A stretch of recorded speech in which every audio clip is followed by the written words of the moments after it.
Kakbhushundi arrived under the banyan tree, mentally invoked Sri Ram, and then began the story. Hearing Sita Devi's piercing cries as she was carried off by Ravan in his aerial chariot, all the creatures in the forest felt extremely distressed. The birds flew alongside the chariot, flapping their wings and screeching in an effort to intimidate Ravan. The wolves, the bears, and the deer galloped on the ground beneath the chariot, while the langurs raced from tree to tree, screeching in fear and anxiety. But none of them had the power to oppose Ravan. And it was at this point that our hero Jatayu arrived on the scene. Jatayu was the king of vultures, and he had been a friend of Raja Dashrath. When Sri Ram settled at Panchavati, Jatayu too arrived there, and although he had grown old, he told Sri Ram that he too would live at Panchavati to ensure the safety of Sita Devi. Now, when he heard Sita Devi's anguished cries, he recognized the voice and saw her being carried off by Ravan. So he rushed towards her, crying out, "Daughter Sita!" And with great speed he charged against Ravan and struck him on the head like a bolt of lightning striking a mountain. Ravan was rattled, not knowing what had hit him from above. It was like death itself striking him. No one had ever attacked him, and he wondered who this was. And then he recognized the elderly Jatayu and threatened him with instant death. But Jatayu was not at all bothered. He warned Ravan that not only Ravan but his entire family would be reduced to ashes in the fire of Sri Ram's wrath. Once again, he swooped down and hit Ravan on the head, toppling him over and bringing Sita Devi down to the ground. Ravan got up and Jatayu got up, and they began to wrestle with each other. For a moment, Jatayu was able to knock Ravan down unconscious. But Ravan was soon up again. And after all, how long could Jatayu fight with Ravan's superior physical might? Ravan pulled out his sword and cut off Jatayu's wings, and the great bird fell to the ground, bleeding profusely. Ravan picked up Sita Devi, thrust her into the chariot, and once again took off.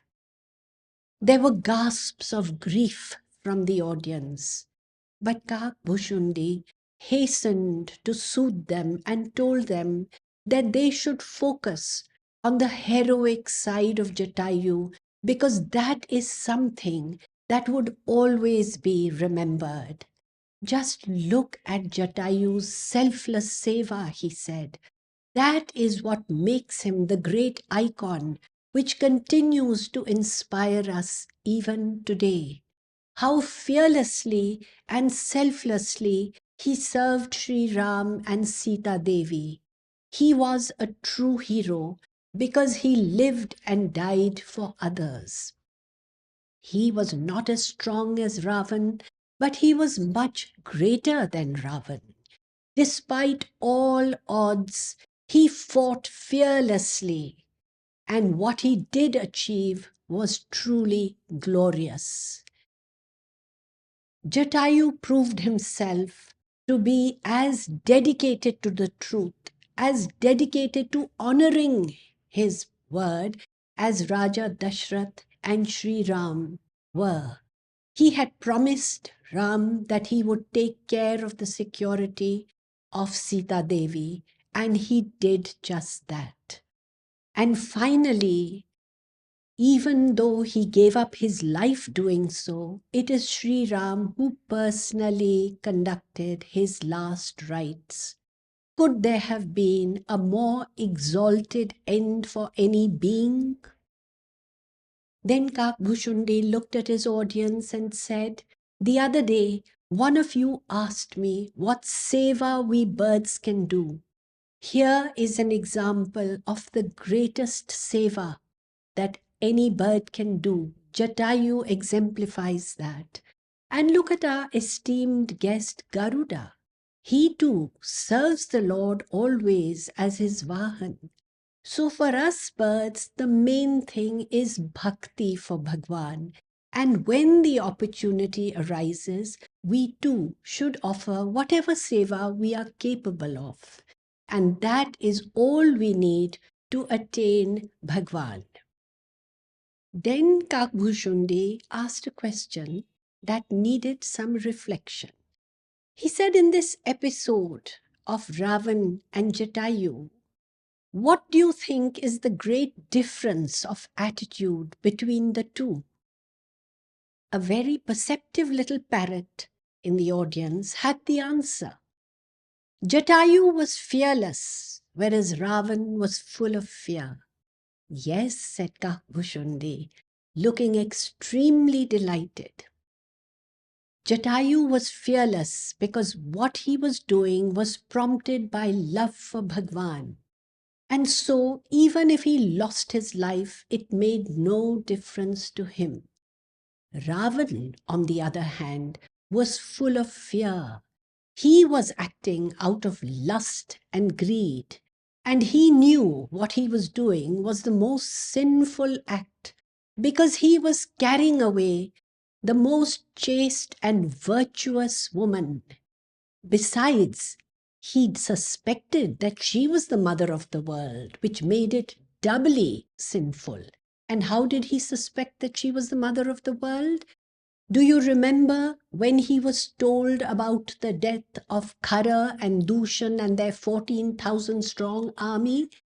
Ravan had wondered whether Bhagwan himself had taken avatar in the form of Sri Ram because nobody else would have been able to wipe out Khara and Dushan. So if he suspected Sri Ram of being an avatar, then obviously Sita Devi would be his Shakti or Maya and hence the mother of the world. Kakbhushundi then came back to his story. Ravan continued his journey in the aerial chariot, and while they were flying over Mount Rishyamukha, Sita Devi observed that below, seated on the mountain top, was a group of monkeys. They were Sugriv, the king of monkeys, Hanuman, and certain others. She quickly pulled a piece of her clothing, tied some ornaments into it, and dropped it. What happened to that bundle of ornaments we will talk of later on. Meanwhile, Ravan continued the journey to Lanka, and once he reached Lanka, he took Sita to a grove of Ashoka trees called Ashok Vatika, and there she was kept under the vigilant eyes of Rakshasi guards. Meanwhile, Sri Ram and Lakshman, having killed Marich, returned to the little ashram. They found Sita had disappeared. Utterly grief-stricken, Sri Ram went about lamenting, asking every tree, every creeper, every plant, bird and animal whether it had any news of Sita, where she was. And as he was wandering, looking for her in the forest, he came upon Jatayu, lying there, drenched in blood, with his wings cut off. Mentally, Jatayu's mind was focused on Sri Ram, and he was doing the Ram Nam Japa. Kneeling down, Sri Ram stroked Jatayu's face, and Jatayu opened his eyes, and at the sight of Sri Ram, all his pain disappeared. He managed to tell Sri Ram about what had happened, that Ravan had fled in the southern direction and that Sita had been weeping like a helpless bird. Jatayu said that he had kept himself alive only to be able to convey this to Sri Ram and have one final darshan of Bhagwan. Sri Ram's eyes were filled with tears. Addressing Jatayu as father, he told him that he was the noblest of all creatures. And then he released Jatayu from his physical form and bestowed on him his own divine abode. Sri Ram personally conducted the last rites of Jatayu.